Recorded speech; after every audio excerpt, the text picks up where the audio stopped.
الحمد لأهله والصلاة لأهلها.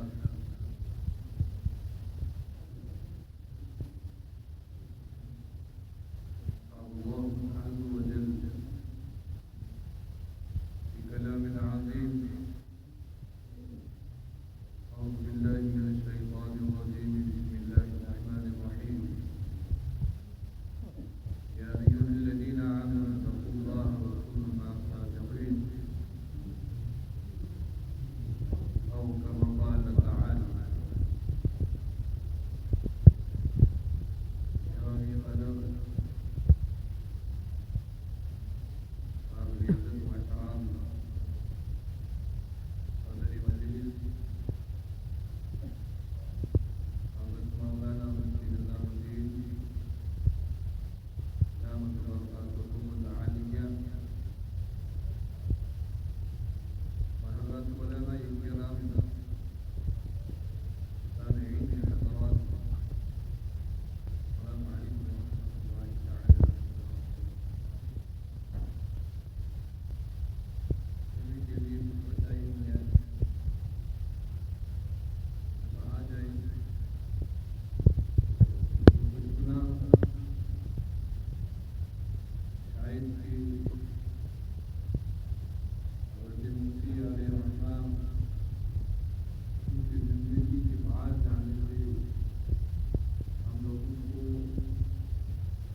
نقشبندیہ سے، سلسلہ قادریہ سے اور چشتیہ سے،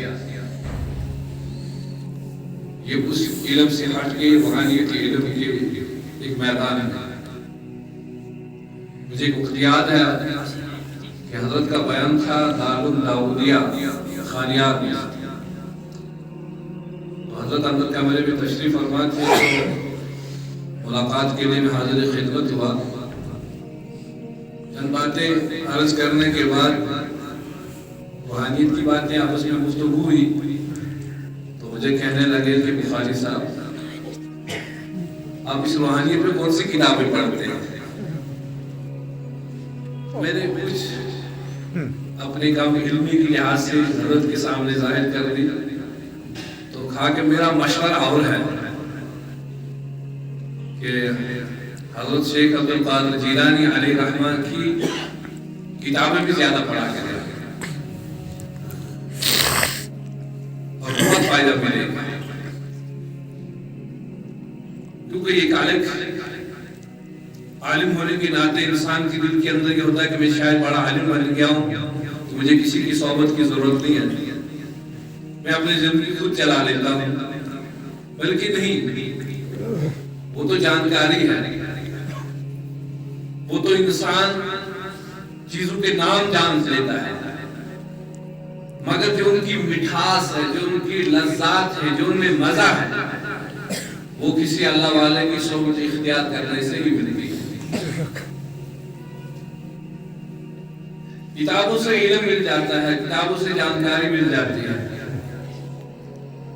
مگر یہ اکثر سنا ہوگا ہم بیکری دکان پہ جائیں وہ طرح طرح کی مٹھائی ہیں، ہم نے نام ہی نہیں سنے ہوں گے تو کچھ ان سے پوچھ کے بولتے اس کا نام کیا، اس کا کیا، اس کا کیا، اس کا کیا ہے. وہ کہتا ہے یہ تین کے الگ الگ نام ہیں.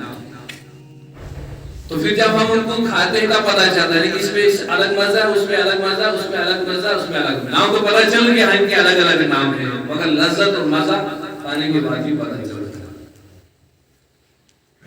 اس لیے جب کسی شے کی تربیت میں انسان رہتا ہے تو اس سے اپنے دل صاف ہوتے ہیں، دل منور ہوتے ہیں۔ اس لیے مولانا رومی نے فرمایا تھا یک زمانہ صحبت باولیہ بہتر صد سعادت عادل۔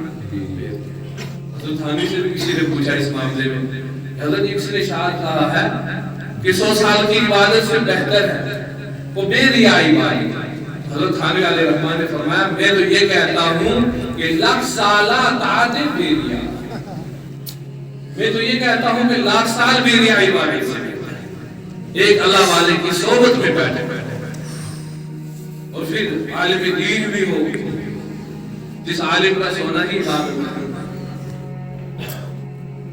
پھر اس کی شان کیا ہوگی۔ ابھی ہمارے محترم ان کے اساتذہ کا تذکرہ کرنے کے بعد اور ان کا تذکرہ فرما رہے تھے جن سے روحانیت میں انہوں نے فیض پایا، خاص کر ہمارے وادی کشمیر کے مشہور بڑے بزرگ کا تذکرہ ہوا۔ حضرت میاں نظام الدین علیہ الرحمہ بہت ولی کامل، سلسلہ نقشبندیہ کے بڑے چوٹی کے ولی گزرے ہیں، اور پھر حضرت کوثر صاحب شاید ان کا تعارف زیادہ نہ ہو، انہوں نے بڑا لمبا سفر طے کر کے بانڈی پورہ کے اندر آ کے اپنی زندگی بسر کی، اور ان کے خلیفہ بھی گزرے تھے مولانا عبدالعزیز آخون صاحب، جن سے بندہ ناچیز کی بعید حاصل ہے، اور ان کی کافی صحبت میں رہا۔ 2014 میں ان کا انتقال ہوا، اور حضرت شیخ الاسلام ان کی خدمت بھی رہے، خاص کر ہمارے اپنے خاندان کے سید رسول شاہ عرف نانگا بانی بلگام مفتی عبدالرشید صاحب کے علاقے، ان کے پیچھے رہنے والے بالکل قریب میں، کوئی کیا ہوگا دیکھا ہوگا پتا ہوگا، حضرت صاحب کے بالکل قریب میں، اتنا ہی مان لیجیے یہاں سے باہر سڑک تک۔ تو وہ تو نانگا باجی کے نام سے مشہور تھے، اپنی زندگی جنگلوں میں گزاری، جیسے ابھی مولانا مسعود صاحب فرما رہے تھے کہ جب حضرت مفتی صاحب کو وجد کی کیفیت سے ہم کہیں گے وجد کی کیفیت اندر تاری ہوتی تھی، وہ کہتے تھے کہ جنگل میں چلے جائیں۔ وہ کس بات سے؟ جب اس دل پہ اللہ کی نام کی ضربیں لگنے لگی، جب اس دل نے اللہ اللہ کہنا شروع کر دیا، اور پھر اس وجد کی حالت میں، اس دل پہ ضرب لگنے کی حالت میں جب انسان اللہ کا نام لیتا ہے تو پھر انسان کے ہر ایک جسم کے انگ جو ہے کھڑے ہو جاتے ہیں، پھر اللہ اللہ کہتا ہے، پھر اللہ اللہ کہتا ہے۔ اس اللہ اللہ کی میں قرآن کریم کی آیت میں کہ ایھا الذین آمنوا اتقوا اللہ وکونوا مع الصادقین۔ حضرت مفتی صاحب جن کی سوانحات پڑھ کے ہمیں پتہ چلا کہ علم کے کتنے بڑے سمندر تھے، علماء حضرات کے بغیر عوام میں کوئی اتنا کوئی جاننے والا نہیں تھا کہ حضرت مفتی صاحب کی کون سی اتنی بڑی شخصیت تھی، کیونکہ روپوش ایسے ستارہ تھے جنہوں نے اپنی اس اتنے بڑاپن کو ظاہر نہیں کیا کہ میں اتنا بڑا عالم ہوں۔ پچھلی بار جب ان کی عادت کی نے وہاں کے باپ کھاتا تو باتیں ہو رہی تھی، میرے ساتھی موجود تھے، کچھ حضرات تھے، تو موبائل نکالا، حضرت کی باتیں گفتگو نوٹ کرنے کے لیے، حضرت سے جو باتیں کرتے ہیں یاداشت کے طور پہ، تو حضرت کی نظر پڑ گئی، ہاں اچھا تو آپ لوگ شیطان کو ساتھ لے کے چلتے ہو، شیطان کو ساتھ لے کے چلتے ہو تو فل ڈیلیٹ کر دو، یہ کیا نوٹ کیا، فل ڈیلیٹ کر دو، ڈیلیٹ کر دو۔ یہ نہیں چاہتے تھے کہ اس طریقے کی بات لوگوں یعنی میرے سامنے ورنہ تو ہم یہ چاہتے ہیں کہ ہر ایک انسان رات میں فارغ ہو کے آئے وہ کہتا ہے کہ دنیا میں میری زیادہ شہرت ہو جائے، زیادہ چرچا ہو جائے. تو حضرت کے علم کا اتنا اپنے سننے کے باوجود بھی کبھی یہ نہیں دیکھا ہوگا کہ کہیں نام آیا ہوگا عوام میں ان کا اتنا بڑا تذکرہ ہوگا.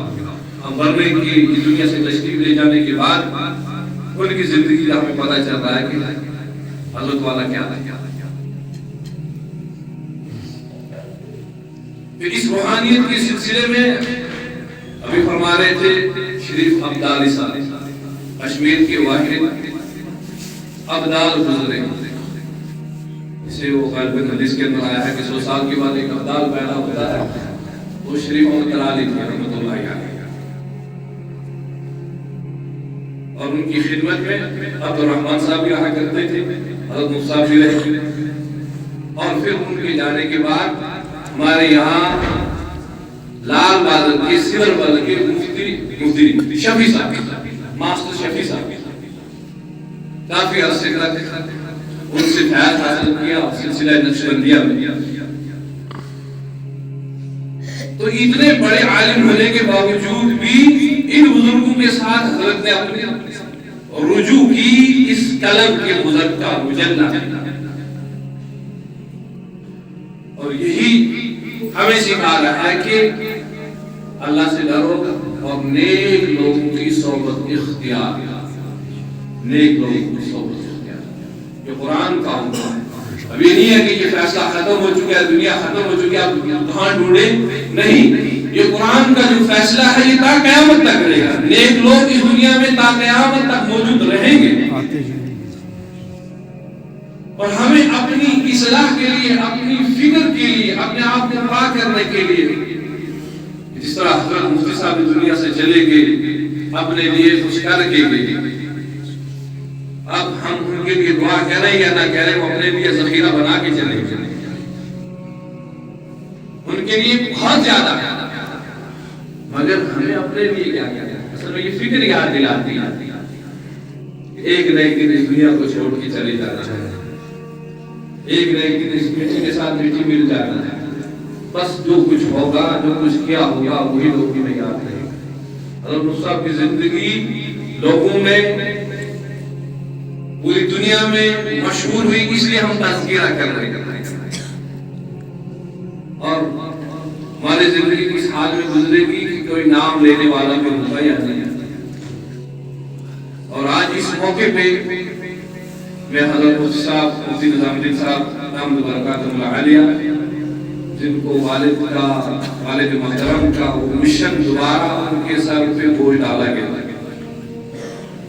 ہم یہ توقع رکھیں گے کہ حضرت مفتی صاحب جو مشن چھوڑ کے گئے ہیں اس مشن کو آگے چلانے کے لیے، اور جس طرح حضرت سید رسول شاہ نے عبد الرحمن صاحب کو، ابدال ترالی صاحب کو لکھا کہ مفتی اظہری صاحب سے لوگوں کو آپ یہ دلوں کو مجلہ مصفا کرنے کے لیے ان کو مشن دیا جائے. وہ تزکیہ نفس کا، اللہ کے ساتھ جوڑنے کا، ذکر و اذکار کا. اب وہ بوجھ، وہ محنت، وہ سارے آگے حضرت صاحب پہ پڑ گئی ہے. یہ کوئی معمولی نہیں ہوتا یہ بوجھ اٹھانا، اس کو آگے لے کے چلنا. اور یہ حضرت صاحب کی ذمہ داری بن گئی ہے. میں اپنی طرف سے پہلے اس موقع پہ تعزیت تو کیا کروں، تعزیت ہم سب کو ہے. یہ وادی کشمیر نہیں بنے بلکہ بر صغیر کے لیے بڑا ثانیہ، اتنے عالم کا اس دنیا سے جانا، اور خاص کر ہماری وادی کشمیر کا اتنے بڑے عالم سے محروم ہو جانا، یہ ہر ایک کے لیے ثانیہ ہے، اور ان کے لیے زیادہ ہے جو ان کی صحبت میں زیادہ ہے. جو اکثر بابا جی کیا کہ پکارتے ہیں، اب ان سے وہ خوش ہو چکے. تو اس موقع پہ انہیں میں یہ مبارکباد بھی پیش کرتا ہوں اپنی طرف سے کہ وہ ذمہ داری آپ پہ ڈالی گئی ہے. اب اس ذمہ داری کو نبھانا، آگے لے کے چلنا وہ آپ کی ذمہ داری ہے.